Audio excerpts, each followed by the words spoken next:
অনেকেই দেখলাম মনে কষ্ট নিয়ে পোস্ট দিচ্ছেন যে বাংলাদেশে নতুন কন্টেন্ট ক্রিয়েটর এন্ড ব্লগার রিয়ামনির আগমন। আগামীকাল থেকেই হচ্ছে রিয়ামনির ব্রাইডাল শুট কনফার্ম।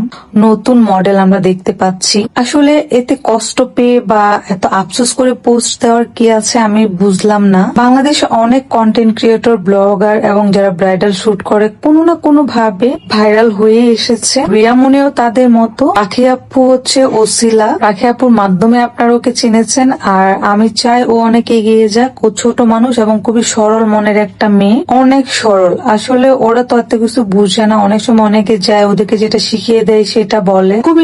খুবই ভালো মনের একটা মেয়ে। আর ওকে চিনি আমি প্রায় 1.5 বছর যাবত। আমার হচ্ছে মাসে 1-2 বার ওদের সাথে দেখা হয়। শুধু ওর সাথে না, ওদের সাথে যারা ফুল বিক্রি করে সবার সাথে আমার দেখা হয়, কথা হয়। আমি অযথা সিগন্যালে ওরা আসলে আমি এমনিতে ওদের সাথে কথা বলে আমার ভালো লাগে। তো যাই হোক, ব্যাপারটা অনেক ভালো লাগার ছিল যে আসলে এখন থেকে ও সবার সাথে কাজ করতে পারবে। ওর আগ্রহ আছে, ওর ফ্যামিলির আগ্রহ আছে। ওর পড়ালেখার ব্যাপারে হচ্ছে জিজ্ঞেস করছিলাম, বাট ও অনেক আগে পড়ালেখা বন্ধ করে দিছে। ও আর পড়ালেখা করবে না। অনেকে ড্রেসের ব্যাপারে বলতে পারেন। ও বলতেছিল যে এটা ওর লাকি ড্রেস, এই ড্রেস পরে সে ভাইরাল হয়েছে, এই ড্রেসটা সে পরে থাকবে আজকে। আর সবাই হচ্ছে ওর পেজটাকে সাপোর্ট করবেন, রিয়ামনি পেজ। আমি পেজটা মেনশন করে দিয়েছি।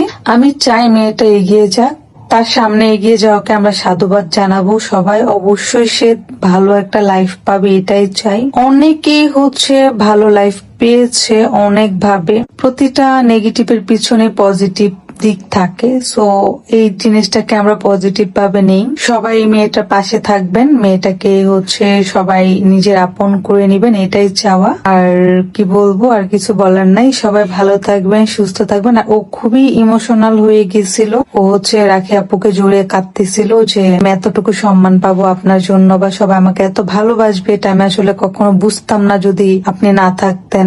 সো এই আর কি। সবাই ভালো থাকবেন। আল্লাহ।